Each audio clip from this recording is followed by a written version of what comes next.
What's going on, everyone? Jake here again.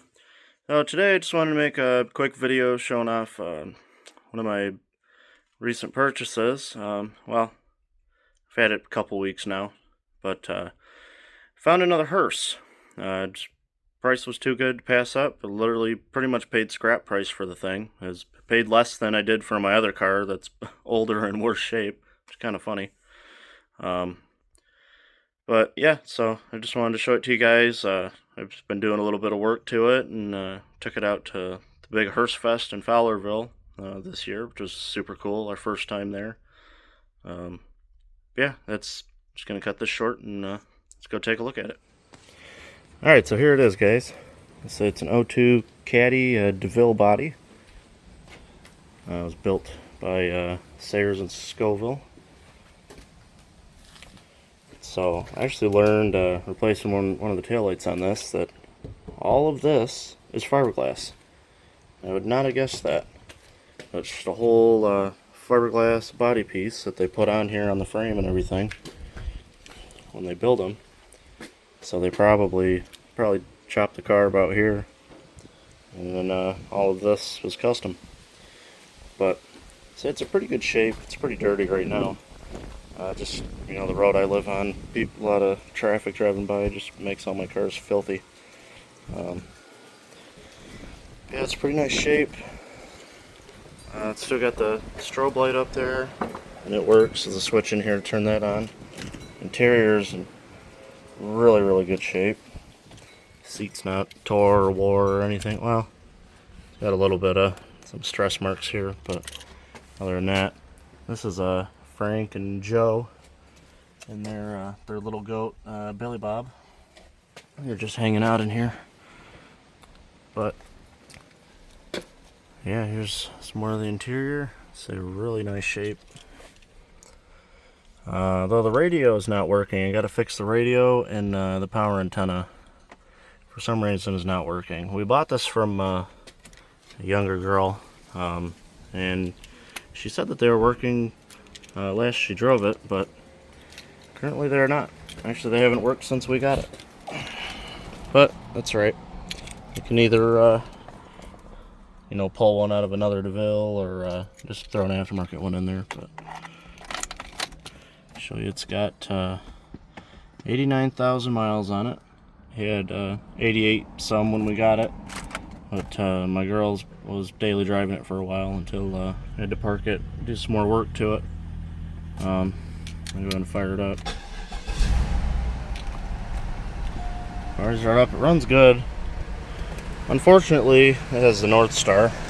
I say unfortunately just because these engines, they're good engines when they don't need work done, but when you got to work on them, they're a nightmare. They're not fun to work on at all, and they're also known for head gaskets going bad and oil leaks, which this one currently has an oil leak or two. I haven't tracked down yet.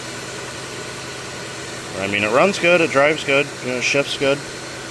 I changed the fluid and filters in it not too long ago in the trans. I haven't changed the oil yet, but it looks alright.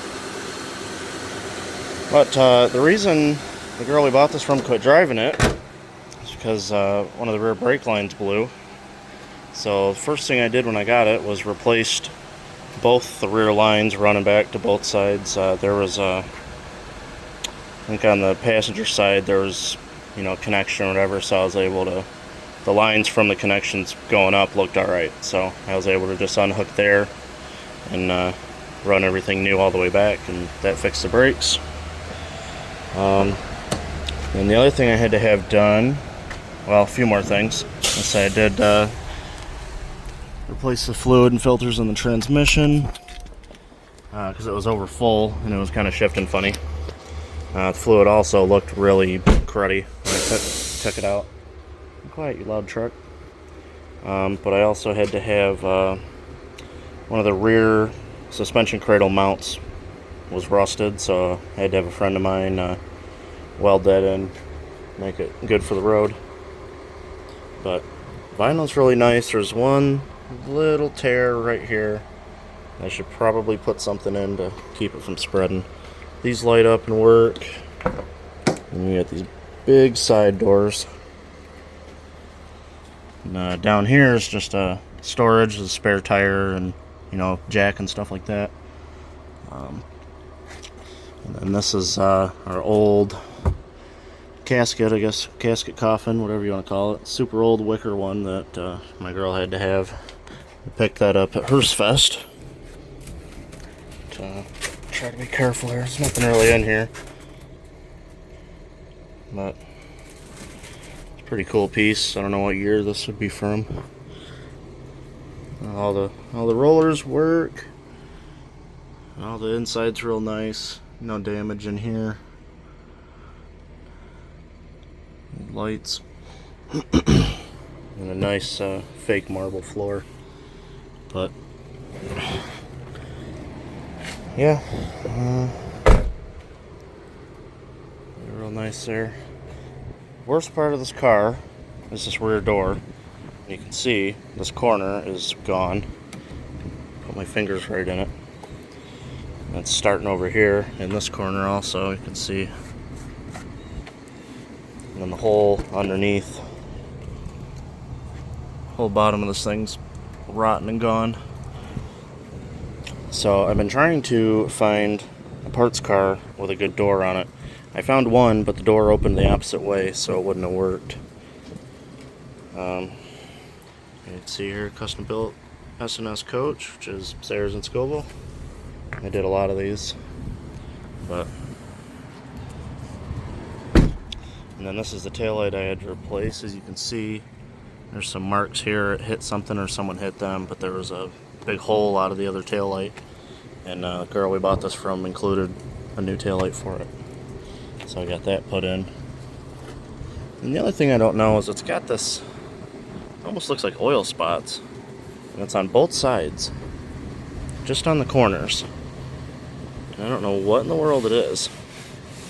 But I'll figure out if I can clean it somehow or what's going on. Obviously I've washed it, soap and water and all that, and they didn't come off. Yeah, pretty much same thing on this side. Similar shape. The other issue with this car I haven't quite figured out yet is it's got a power draw. So if you leave the battery hooked up, for a day or two, whatever, you come out and it's completely dead. So in the meantime, I hooked up this little kill thing. Literally just twist this little knob off and on. So that's temporary till I can track down the source. And then wasn't doing it when we first got it, but after we drove it a week or so, started getting this really bad front end shake when you go to hit the brakes and slow down. And so I was trying to figure that out. I had a blown out ball joint end, outer ball joint, tie rod end, sorry. Not ball joint, outer tie rod end was blown out. So I replaced that, still the shake. So then I got wondering, it's like, well, I wonder if one of the rotors is warped. So went ahead and I had both the wheels off, tightened them up, and had it in gear and was watching how they were rotating. And I noticed on this side, on the driver's front side, that the caliper was kind of wobbling around. So I was like, alright, must be a warped rotor. So I put both front brand new rotors, still had a shake. I was like, what in the world? So took it to a shop, had them inspect it, and they're like, well, it could be, you did that, replace that tie rod end. So I would go ahead and have it aligned and balance the tires. So I was like, alright, go ahead, had them do that. Got it back. Nope, still had a shake. So I was like, what in the world is going on? So took it back to them, and they spent a day looking it all over again, and found out that the front suspension engine cradle has 6 body mounts. They've got 2 in the back on both sides and then 1 up front on both sides. Well, the ones in the back the rubbers have shrunk and wore out, so the whole cradle is loose, and that's what was causing that shake. So we figured this out the night before night before Hearse Fest, and I was like, well, we've got to get the car out there. It's like there's no way we're not missing it. So temporarily, I got underneath there and put a great big thick ratchet strap across the cradle and got it as tight as I could, up against the body of the car, and then it drove great. Didn't have any shakes, but obviously we can't continue to drive it that way, so I've got to get new mounts for it. The only thing I don't know is, because this is, the Hearse limo cars have the heavy duty suspension and stuff, so this has 8-lug wheels on it. And so I don't know if those mounts are different between the heavy duty version or, and just a regular DeVille. So I got to figure that out and then get those ordered and replaced. Shouldn't be too hard to replace. But anyway, yeah, it's about it. I don't have much else to show. But we've been enjoying it. Say my girl's been enjoying it. She's always wanted a hearse. So we did have one that was in really rough shape. It was like a 71 or 72, I think, that I bought at an auction. But it was the underneath, the whole floor, front to back, was completely rotted and wasted. Like the body of the car was like falling onto the frame. It was so destroyed. So there was no way that one was ever going to go back on the road. So I found my Oldsmobile Hearse. If you watched my last video, you saw that one, the gray one. And but once again, that one runs and drives, but it's it's older, it's a little rougher, not the safest. So I didn't really want her driving that around too much. But then I came across this one, which was a lot newer and in nicer shape, and obviously needed a few things done and needs a few more things done. But I was confident and felt safe enough to have her in it driving it. So yeah, so she was pretty excited about it, and I was pretty excited about it. But anyways, so that's pretty much it. Well, that's gonna be it, guys. Let me know what you think. Let me know if you got any ideas of what I should do to it. I'm kind of thinking just fix it up, keep it nice and clean, and don't want to do anything too wild with it. Save that for my other car, the crazy decorating and stuff. But anyway, yeah, like I say, let me know what you think. Of course, don't forget to like, subscribe, and have a good one.